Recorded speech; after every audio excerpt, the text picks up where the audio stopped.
All right. Hey there. Welcome back to the big board and all that sort of good fun intro stuff. So having a look at less than 60 miles, and you can see the game. It's in progress at the moment, and we just wrapped up a few hours ago our second session. This time it was just three of us, which slowed us down a little bit. We had the NATO forces, the operational responsibility split up by two people, but I was managing both sides, so it kind of slowed turns down a little bit.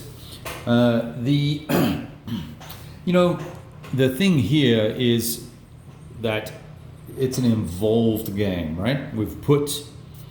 So what I want to do, I guess, before I get any further into this, what I want to do is try and give you some feedback and some comment on our experience with the game. So I'll be recounting not just my thoughts and impressions, but also the other two or three players that were present for a significant portion of the gameplay. And put that in context, we did 10 hours, 8 hours, 9 hours today, something like that, I think. Pretty much no breaks. We just had chips and snacks, started at 9, wrapped up at 5. And we did a similar session previously, and then both Pete and I have played solo, and then Pete and I have played a scenario opposed.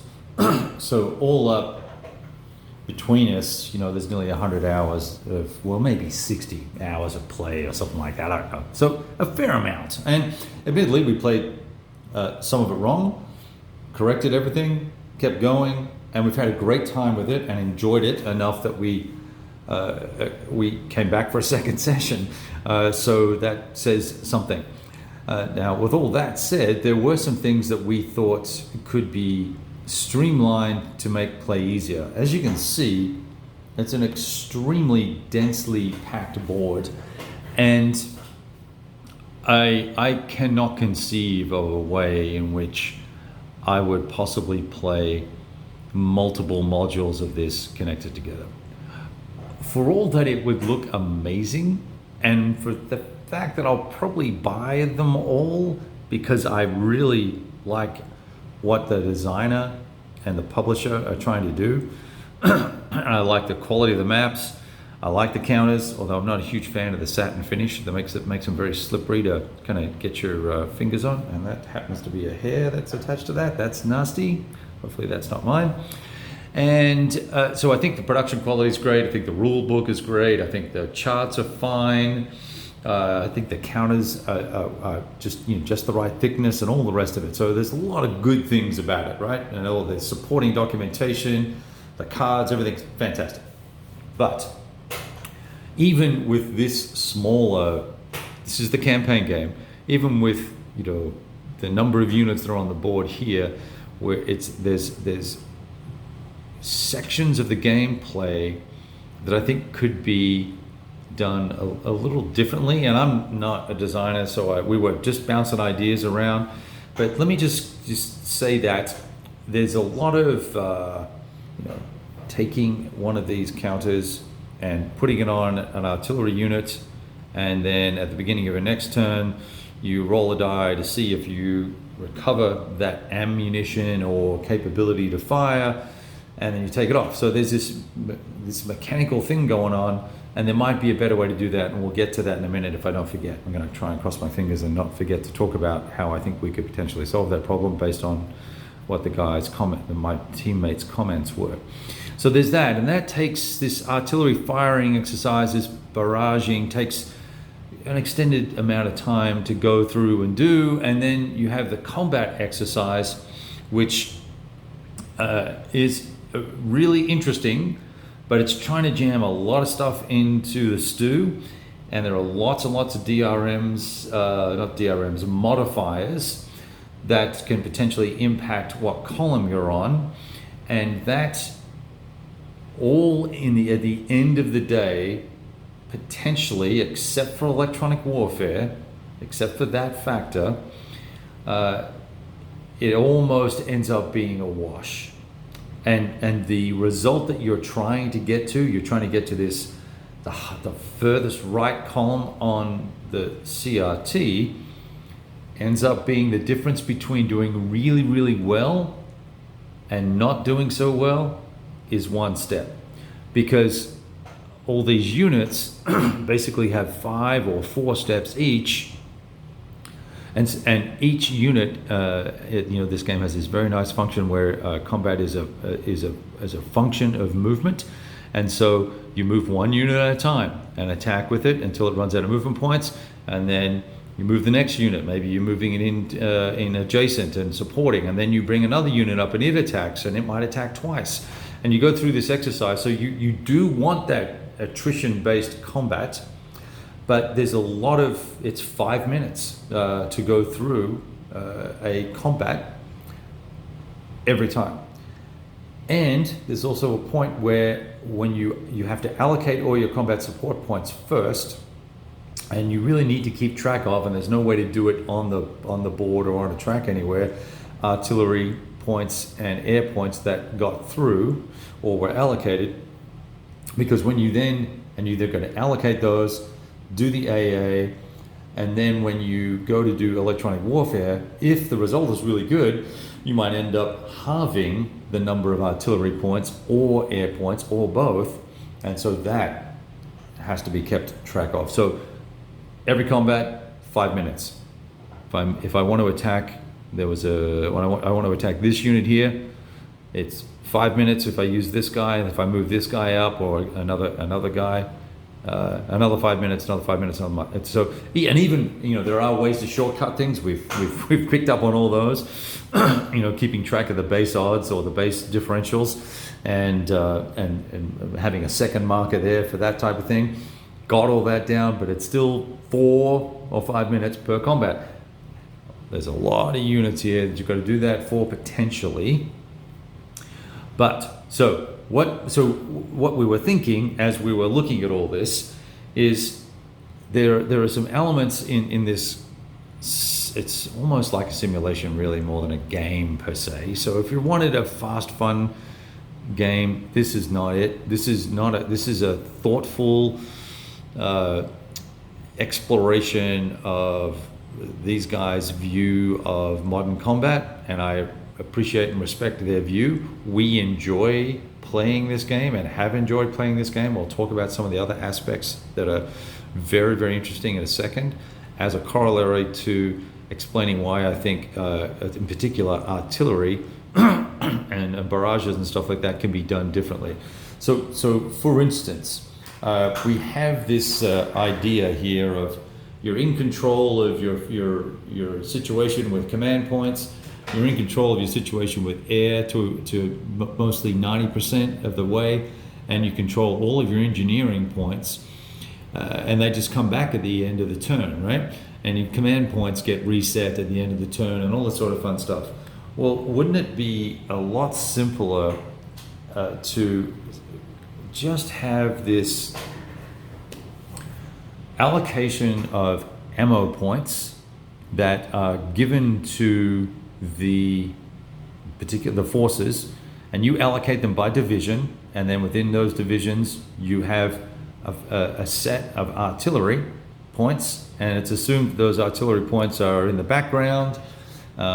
You work out how to do some sort of counter battery stuff if you wish to, but instead of having, first of all, you get rid of all these artillery counters and have a track that allocates artillery points, and that would make things a lot easier. Or even if you kept these on the board and moved them in their unique ways, there's towed artillery, and there's self-propelled artillery, and there's missile units, but you have replacement points available to be allocated to where the main push is. And then you choose where those allocated points go. Whereas with this game, the way it's done today, I've got to roll for each individual unit to recover a point. So if this guy fired, we put a 1 underneath him, and we want to do recovery for him.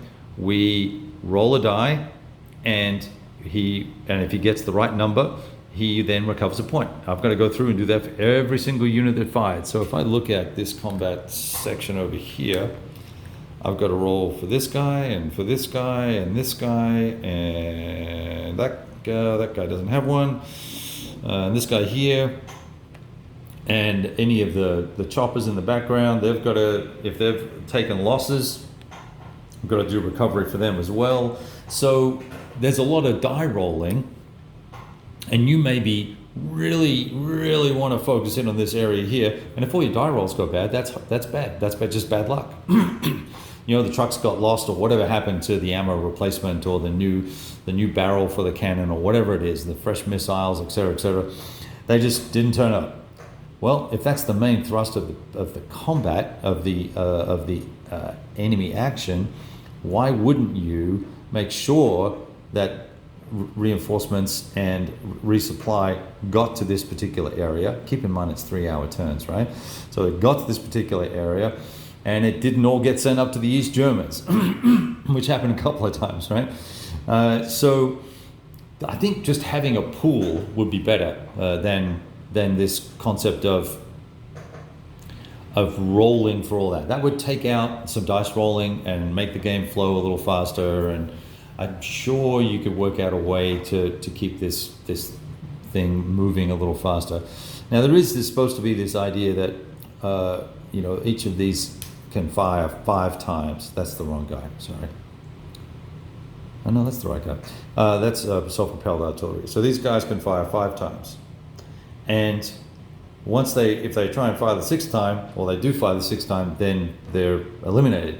Well, of course, why would you would never eliminate or have eliminated your artillery unless you're using one of the optional rules, which is this intel-based thing, and then you can play a card, or you can do a barrage on it and give it an extra 1 or 2 step points and then kill the artillery. I could see how that might happen. But I didn't get, we didn't, like even with these guys down here that have got 4 points on them, I'm not going to go cherry picking and hunting out artillery to kill off when I've got huge regiments with no steps on them about to pound the crap out of me. I want to barrage these guys first before I do anything else with these other things. So I guess that's choices. All right, we got 12 minutes here, so I'm going to try and keep this going so you get a feel for some of the other things that are cool about this system. What's interesting is orders and posture changing. So orders can be given to a regiment or a battalion or a division, and you can have, hey, we're on attack. We are going to be defending. We are going to be resupplying or refitting, as they call it. So there's a series or a set of orders that you can place that use command points, but you can also change your posture to any posture you want by doing an unauthorized change, rolling a die and spending a command point and all that sort of fun stuff. And that allows you to adapt, right? Because there are clearly some times when you don't want to be in march assault mode, you want to be in a more deliberate mode of assault. But those changes are hard to make and take time. But that is an interesting aspect of the game. Up here, the East Germans wanted to he did this regiment by regiment. Grabbed a regiment, put it into ASL, their primary attack supported mode, and that took 2 turns, 2 turns, and then a turn of waiting to prepare to then go into combat. So it's showing you that you're getting the orders ready and then issuing the orders and all that sort of fun stuff. So I think it was 2 turns. We've got the little markers here. You've got these little markers like this. So here, that's changing a CAS area. That's another nice idea in the game. These CAS areas. Where does this little order marker go? It must be on the. Here it is. Here. You put the regiment that you're wanting to work with, or this division, right? East German 7th Panzer, and then you put this regiment is going to change, and it's going to take 2 turns and then 1 for the deployment, and I think it's 1 command point, or maybe it's 2, 1, 1, whatever. Either way, that's how it works.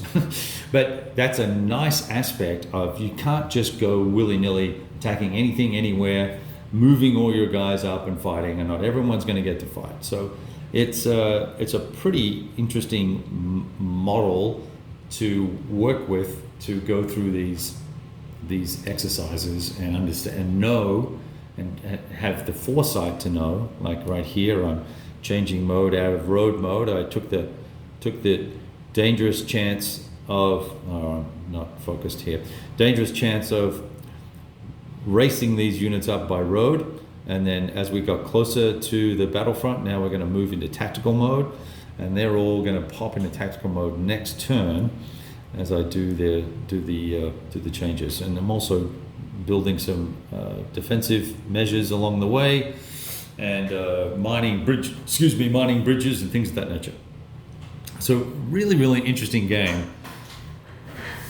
A lot of fighting to to dislodge one unit out of a hex, and God forbid you've got two American units in a hex. They're really gonna then it's going to be a slugfest. Right here I've got some defensive works and other stuff going in, bridge mining going in there. So it's a good game, but we're finding